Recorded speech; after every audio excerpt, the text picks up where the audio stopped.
세상 모든 것이 없어져도 그 이름 오늘 더욱 빛나리. 내일도 영원토록 증거되며 찬란한 빛을 더욱 발하리. 주 예수 이름 내가 생각할 때 내 마음속에 기쁨 넘치네. 우리의 소망 구원 되신 예수, 그 이름 비길 때 어디 있나.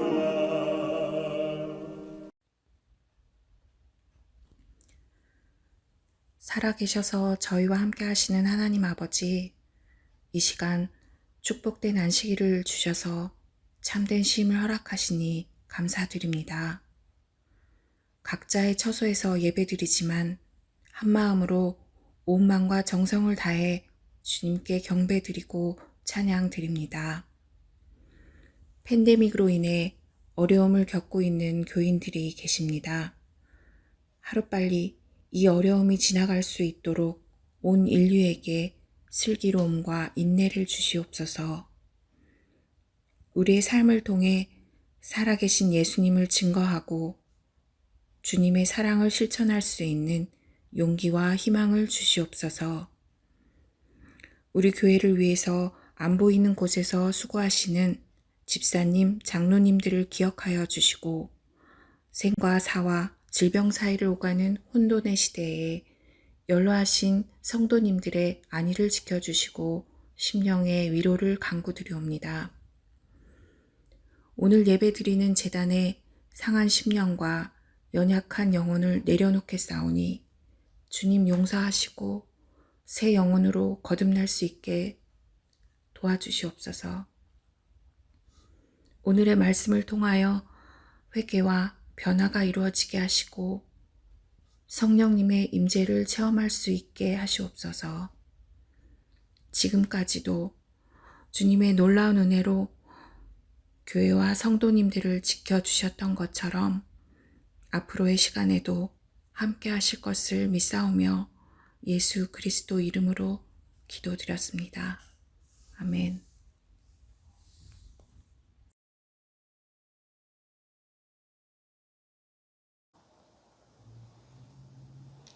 성도 여러분, 안녕하십니까? 세월이 참 빨리 가죠? 2021년 들어 벌써 1월이 다 가고 2월 첫 안식일이 시작되고 있습니다. 여전히 불안한 세상이지만 지금까지 우리를 안전하게 보호하시고 인도하시는 하나님께 먼저 감사를 드립니다. 지난 한 주간은 이 예언 세미나로 남은 자손의 정체성을 재점검하는 의미 있는 그런 시간을 보냈습니다. 이 바쁘신 가운데 참여하신 모든 성도님들, 특별히 주중 소그룹으로 모임을 가져주신 분들에게 감사를 드립니다. 성경은 하나님의 사랑의 편지입니다. 이 사랑의 렌즈로 보면 구구절절히 하나님의 사랑이 반영됨을 알 수 있습니다. 저는 성경에서 우리를 이토록 사랑하시는 하나님의 사랑을 한 절에 가장 잘 묘사한 곳이 이 시편 121편 4절이라고 생각합니다. 여기에는 이렇게 기록하고 있습니다. 이스라엘을 지키시는 이는 졸지도 아니하시고 주무시지도 아니하시리로다. 정말 놀라운 말씀이잖아요. 졸지도 않으시고 주무시지도 않으시는 하나님. 그러니까 쉬지 않으시고 끊임없이 일하시는 하나님. 타이밍을 놓치지 않고 정확한 시간에 역사하시는 하나님. 언제나 관심과 사랑으로 돌보시는 하나님. 이런 의미 아니겠습니까? 그런데 하나님은 왜 그렇게 매일 밤을 세우실까요? 성경은 하나님은 우리를 지키시는 자이시기 때문이라고 말씀합니다. 하나님의 가장 주요 업무는 우리를 지키시는 것입니다. 우리를 얼마나 사랑하셨으면 하나님은 오늘도 졸지도 않으시고 주무시지도 않으시고 지금부터 영원까지 우리를 지켜주시고 우리를 하나님 나라에게까지 인도해 주실 줄을 믿습니다. 저는 오늘 로마서 3장 후반부의 말씀을 통하여 자랑할 때가 어디뇨? 라는 제목으로 말씀의 은혜를 함께 나누겠습니다. 먼저 로마서 3장 25절로 27절에 있는 말씀을 읽겠습니다. 이 예수를 하나님이 그의 피로 인하여 믿음으로 말미암는 화목제물로 세우셨으니 이는 하나님께서 길이 참으시는 중에 전에 지은 죄를 간과하심으로 자기의 의로우심을 나타내려 하심이니 곧 이때에 자기의 의로우심을 나타내사 자기도 의로우시며 또한 예수 믿는 자를 의롭다 하려 하심이니라. 그런즉 자랑할 때가 어디뇨? 있을 수가 없느니라. 무슨 법으로냐 행위로냐 아니라 오직 믿음의 법으로니라. 여러분 지금 읽은 이 25절, 26절 이 두 절에서 가장 많이 반복되는 단어가 무엇일까요? 네, 바로 의롭다는 것입니다. 그러니까 하나님께서 하신 일이 두 가지가 있는데 첫째는 우리를 의롭게 하시는 일입니다. 이 로마서의 대전환점은 이 하나님의 의가 나타나는 것에 있습니다. 모든 사람이 죄를 지었으므로 하나님의 영광에 이르지 못하고 그 율법의 잣대로 보면은 모든 사람이 죽을 수밖에 없지만은 이 로마서 3장 21절부터 이 율법 외에 하나님의 한 의가 나타남으로 대전환점이 시작되고 있습니다. 여전히 행위를 보면 전혀 의롭지 않은데 하나님께서 나를 보고 의롭다고 선언하시는 것입니다. 어떻게 공의의 하나님께서 이렇게 하실 수 있을까요? 누구를 보시고 예수의 의로우심을 보시고 우리를 의롭다고 하시는 것이죠. 율법에 나타난 하나님의 의가 바로 예수 그리스도이시기 때문에 그렇게 하신다는 것입니다. 그러나 여전히 질문이 남습니다. 예수님의 무엇을 보고 우리를 의롭다고 하시는가? 오늘 본문 말씀에는 두 가지를 이야기하고 있습니다. 하나는 24절에 예수 그리스도 안에 있는 속량으로 말미암아 의롭게 된 것입니다. 이 속량이라는 말의 의미를 아시나요? 지금은 조금 어렵게 들릴지 몰라도 로마 시대에는 너무나도 잘 알려져 있는 그런 단어였습니다. 로마 시대에 많은 노예가 있었잖아요. 이 종이 자기의 종됨을 벗어날 길이 두 가지가 있었습니다. 첫째는 전쟁에 나가서 공을 세우는 것인데요. 이것은 거의 불가능한 일이죠. 그리고 두 번째는 누군가 자신의 값을 대신 치러줘야 하는 것입니다. 이 두 번째, 누군가 자신의 값을 대신 치러주는 것, 이것이 바로 속량이지요. 그런데 우리가 이런 죄의 종으로 살아가는데 예수 그리스도 안에 있는 속량으로 하나님의 은혜로 값없이 의롭다 하심을 어떻게 되었다고 성경은 말씀하는가요? 얻은 자 되었느니라 그렇게 말씀합니다. 자기의 노력으로 된 것이 아니라 얻은 자가 된 것입니다. 그러니까 그것을 하나님의 은혜라고 그러는 것이죠. 하나님의 은혜로 값없이 속량함을 얻었다고 말씀합니다. 그렇다면 어떻게 예수님께서 죄의 값을 치르시고 속량하셨는가? 25절에는 이렇게 기록합니다. 이 예수를 하나님이 그의 피로써 믿음으로 말미암는 화목 제물로 세우셨으니. 누가 화목 제물로 세우셨다고 말씀하십니까? 네, 그렇지요. 하나님께서 예수를 화목 제물로 세우신 것이죠. 이 예수님과 아버지 하나님과의 관계는 인간의 부모 자식 간의 관계보다 비교할 수 없을 만큼 그런 친밀한 일체이십니다. 정말 그야말로 하나이신 하나님이시죠. 그 하나님이 독생자 예수 그리스도의 피로서 화목 제물로 세우셨다는 것입니다. 그렇다면 여러분, 우리가 이런 질문을 좀 해볼 수 있잖아요. 그렇게 일체이신 예수를 화목 제물로 세우셨기 때문에 그 아들의 가치 때문에 우리를 사랑하시는가? 아니면 우리를 너무너무 사랑하시기 때문에 그의 아들 예수를 피를 흘리고 죽기까지 하는 화목 제물로 주신 것인가? 물론 후자이죠. 예수님께서 죽으셨기 때문에 우리를 하나님께서 사랑하신 것이 아니라 우리를 사랑하시기 때문에 자기 아들을 화목 제물로 세우신 것입니다. 여러분, 이 얼마나 놀라운 하나님의 사랑이에요. 그러니까 하나님은 오늘도 졸지도 않으시고 주무시지도 않으시는 쉼 없이 우리를 지키시는 것 아니겠습니까?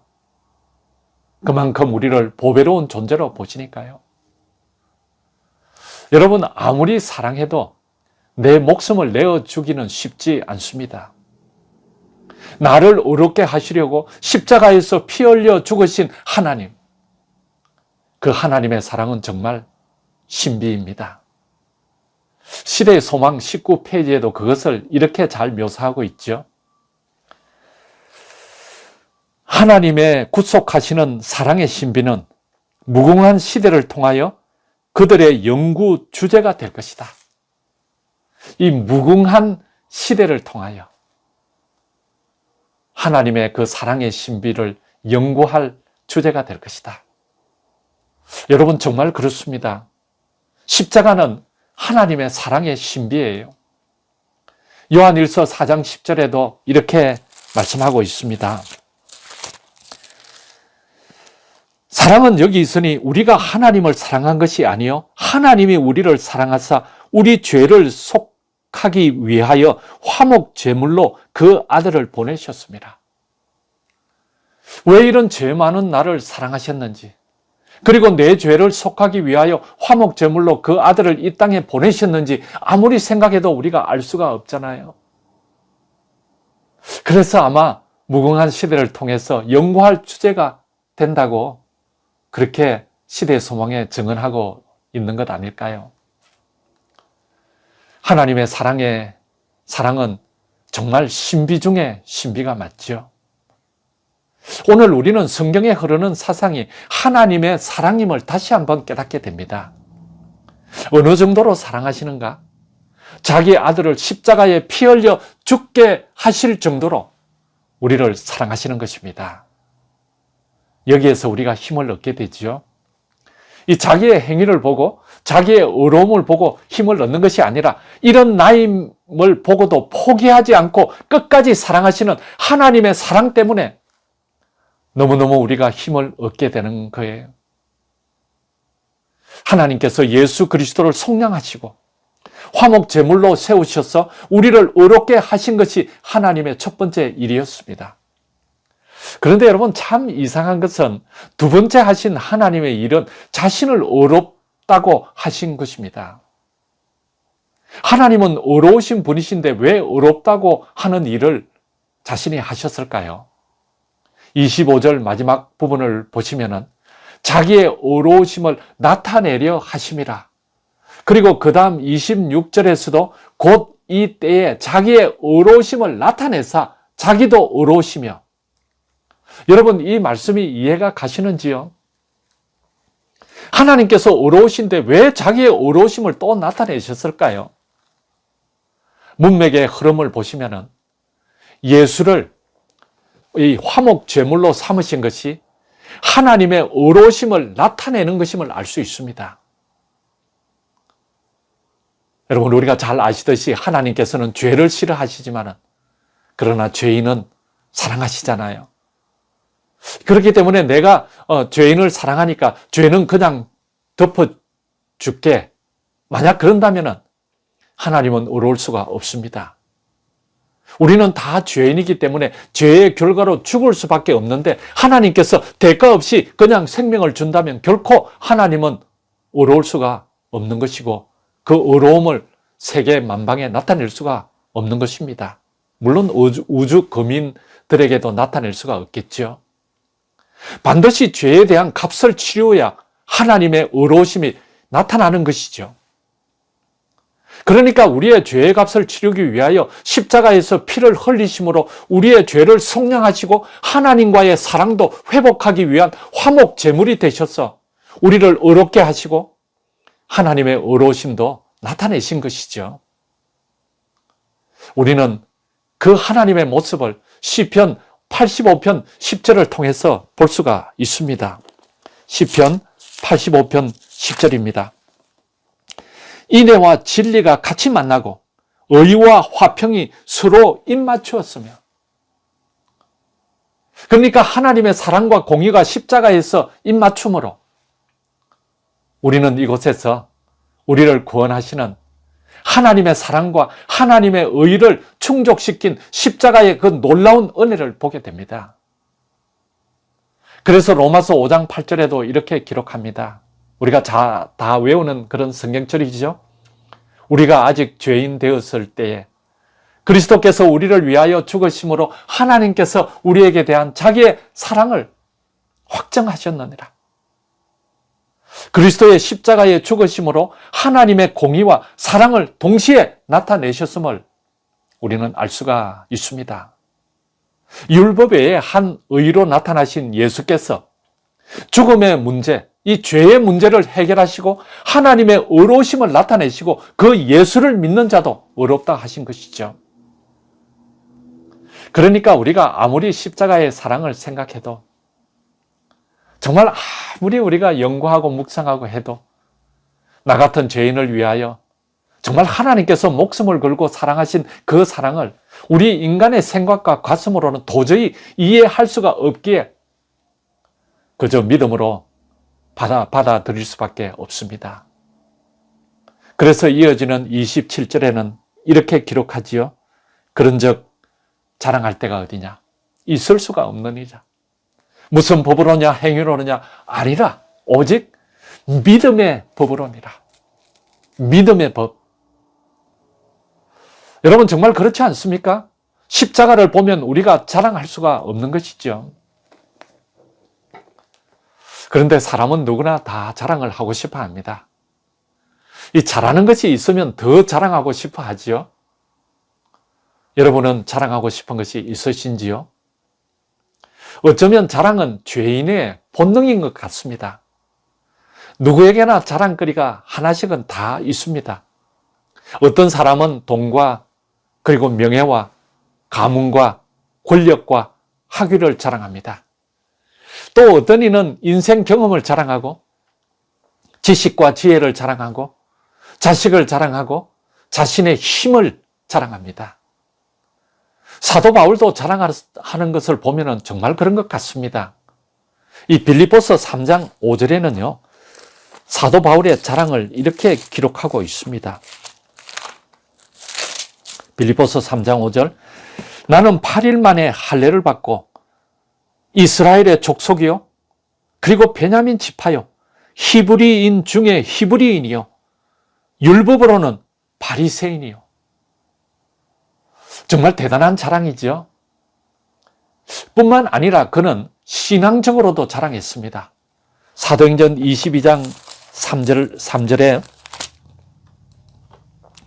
나는 유대인으로 길리기아 다소에서 났고 이 성에서 자라 가말리엘 문화에서 우리 조상들의 율법의 엄한 교훈을 받았고 오늘 너희 모든 사람처럼 하나님께 대하여 열심히 있는 자라. 이렇게 자랑거리가 많았던 사도 바울이 예수 그리스도를 만나고 완전히 그 자랑거리가 바뀌었습니다. 갈라디아서 6장 14절에 있는 말씀입니다. 갈라디아서 6장 14절 그러나 내게는 우리 주 예수 그리스도의 십자가 외에 결코 자랑할 것이 없으니 그리스도를 알고 나니까 특별히 십자가의 그 예수님의 그 은혜를 알고 나니까 세상 자랑이 다 부질없음을 깨닫게 되었다는 것이죠. 그래서 우리 주 예수 그리스도의 십자가 외에는 결코 자랑할 것이 없음을 알고 그는 이렇게 간증을 하는 것입니다. 여러분 정말 그렇습니다. 우리는 사실 자랑할 것이 아무것도 없습니다.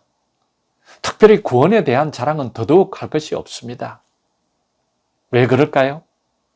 왜냐하면 모든 것이 다 하나님의 은혜로 그분이 속량하시고 그분이 화목 제물이 되심으로 우리를 의롭게 하셨기 때문에 더더욱 우리가 자랑할 것이 하나도 없는 것이죠. 이번 주에 우리는 교과 공부를 하면서 죄의 시작을 알게 되었습니다. 그것이 바로 스스로를 자랑하고 높이고자 하는 자고에서 시작되었음을 공부했습니다. 그 자고함이 바로 교만 아니겠어요? 여러분, 그래서 이 자랑과 교만은 동의어예요.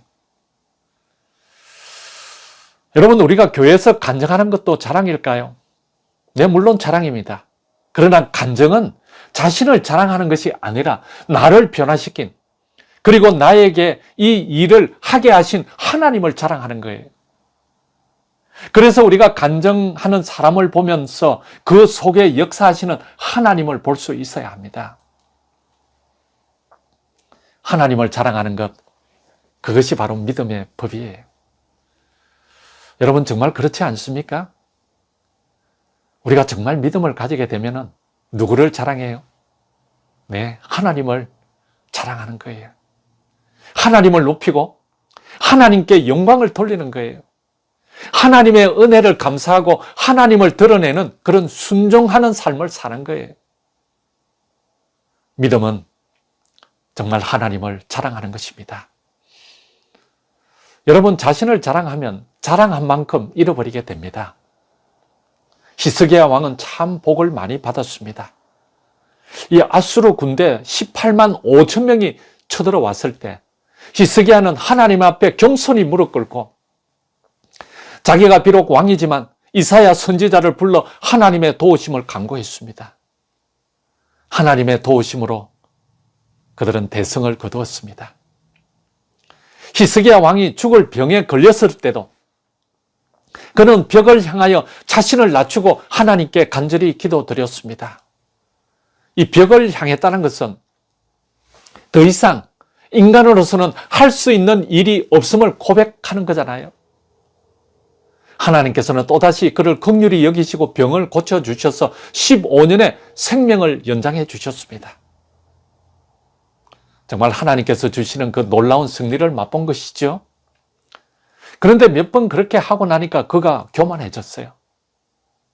바벨론 사신이 왔을 때 그를 데리고 다니면서 왕궁의 온갖 것들을 다 자랑했습니다. 물론 성전의 것들도 자랑했고요. 그런데 얼마 못 가서 이 바벨론의 침공을 당했을 때 성전 기둥에 입힌 금까지 다 빼앗겨 버렸습니다. 이 자고함, 자랑은 육적 욕망을 가져오고 그리고 영적 깨달음을 저해하는 요인이 됩니다. 결국 자랑한 만큼 영적 깨달음을 잃어버리게 된다는 것입니다. 그래서 요한일서 2장 15절 16절에는 이렇게 기록합니다.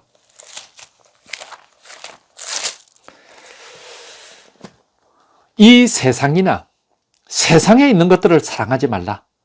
누구든지 세상을 사랑하면 아버지의 사랑이 그 안에 있지 아니하니 이는 세상에 있는 모든 것이 육신의 정욕과 안목의 정욕과 이 생의 자랑이니 다 아버지께로부터 온 것이 아니요 세상으로부터 온 것이니라. 사도 바울은 세상을 사랑하기에 세상을 자랑한다고 이야기합니다. 세상을 사랑하면 하나님을 사랑할 수 없고 하나님을 사랑하지 않으면 하나님을 자랑할 수 없게 된다는 말씀이지요. 사실 우리의 자랑은 하나님 보시기에는 정말 아무것도 아닙니다. 그래서 예레미야 9장 23절에는 이렇게 말씀합니다. 예레미야 9장 23절 여호와께서 이와 같이 말씀하시되 지혜로운 자는 그의 지혜를 자랑하지 말라. 용사는 그의 용맹을 자랑하지 말라. 부자는 그의 부함을 자랑하지 말라. 그러면서 24절에는 이렇게 이어집니다. 자랑하는 자는 이것으로 자랑할지니 이 자랑해야 될 것이 무엇인지를 말씀하지요. 곧 명철하여 나를 아는 것과 이 하나님을 아는 것을 자랑하라는 것이죠. 나 여호와는 사랑과 정의와 공의를 땅에서 행하는 자인 줄을 깨닫는 것, 그것이 바로 자랑인데 하나님께서 이 일을 기뻐한다고 말씀합니다. 네, 그렇습니다. 우리가 정말 자랑해야 할 것은 이런 죄인인 내가 어떻게 하나님을 알고 그분을 경배하게 되었을까? 여러분, 그것을 자랑하는 거예요. 그러므로 그리스도인의 자랑은 하나님을 아는 것입니다. 하나님을 자랑하는 그것이 바로 우리의 믿음이죠. 그래서 하나님의 사랑을 자랑하고 하나님의 정의를 자랑하고 공의를 자랑하고 그분의 명철을 아는 것을 자랑하는 것입니다. 그것이 우리의 믿음이라는 것이죠. 오늘 사도 바울은 우리가 의롭게 되는 길이 믿음으로 됨을 이렇게 간증합니다. 로마서 3장으로 다시 돌아가서 22절을 보시면 곧 예수 그리스도를 믿음으로 말미암아 모든 믿는 자에게 미치는 하나님의 의니 차별이 없느니라. 믿음으로 말미암아. 그리고 25절에도 이 예수를 하나님이 그의 피로써 믿음으로 말미암는 화목 제물로 세우셨다. 그리고 오늘 주제 성경절인 27절에도 믿음의 법으로 된다고 말씀합니다. 그 다음에 28절에도 이렇게 이어집니다. 그러므로 사람이 의롭다 하심을 얻는 것은 율법의 행위에 있지 않고 무엇으로요? 믿음으로 되는 줄 우리가 인정하노라. 믿음으로 된다는 거예요. 율법의 행위에 있지 않고. 그 다음에 30절에도 할례자도 믿음으로 말미암아 또한 무할례자도 믿음으로 말미암아 의롭다 하실 하나님은 한 분이시니라. 할례자는 유대인이고 무할례자는 이방인들을 말하는 것이잖아요. 그러니까 누구든지 믿음으로 구원받는 것을 말씀하지요. 그리고 31절에는 이렇게 끝을 맺고 있습니다. 그런즉 우리가 믿음으로 말미암아 율법을 폐하느냐 파괴하느냐 그럴 수 없느니라. 도리어 율법을 굳게 세우느니라. 이 모든 말씀은 우리가 의롭게 되는 것이 믿음으로 된다는 것을 말씀합니다. 그러므로 3장의 결론은 우리가 그리스도의 속량하심 화목 제물이 그리스도께서 우리를 위하여 화목 제물이 되셔서 십자가에서 피 흘리고 죽으심으로 나를 구원해 주신 그 사실을 믿어야 한다는 것입니다. 여러분, 그러나 3장에서 마지막으로 우리들에게 던지는 질문이 있습니다. 그러면 율법은 어떻게 되느냐 하는 것이죠. 여러분, 율법이 무엇입니까? 율법은 무엇을 깨닫게 하지요? 네, 율법은 죄를 깨닫게 합니다. 사도 바울은 로마서 3장 20절에 분명히 그것을 증언하고 있습니다. 율법으로는 죄를 깨달음이니라. 그러니까 율법을 폐하는 것이 아니라 도리어 율법을 봄으로써 내 눈이 열려서 내가 죄인이구나. 내가 이 죄를 내 스스로는 해결할 수 없겠구나 하는 것을 알게 하는 것이 율법의 기능이라는 것이죠. 그런데 여러분, 여기서 그치면 안 되죠. 죄를 깨닫는 것으로만 그쳐서는 안 된다는 것이죠. 우리는 한 걸음 더 나아가 이 죄의 문제를 해결할 수 있는 그리스도를 바라보게 하는 그것이 바로 믿음의 법입니다.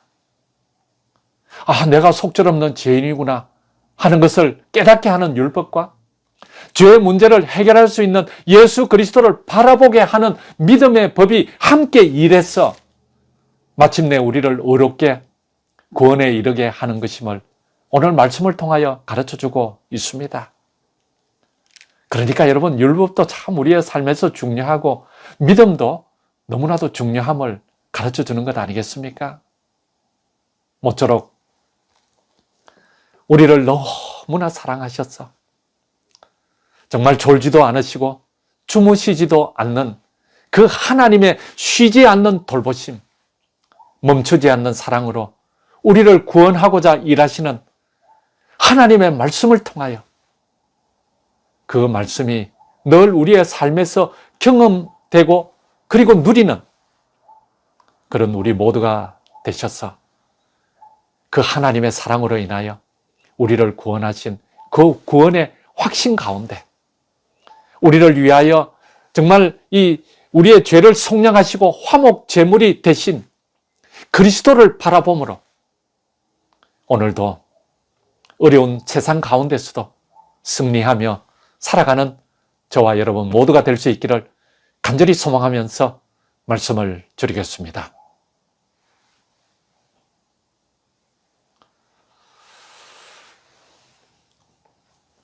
은혜로우신 아버지 하나님, 하나님의 인도하심을 참으로 감사드립니다.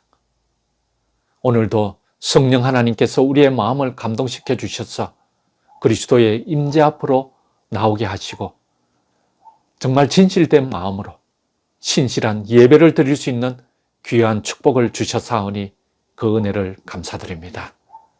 오늘 말씀을 통하여 정말 예수님께서 얼마나 우리를 사랑하셔서 우리의 죄를 속량하시기 위하여 피를 흘리시고 십자가에서 화목 제물이 되신 것을 말씀을 통하여 또 볼 수 있도록 인도해 주셔사오니 감사합니다.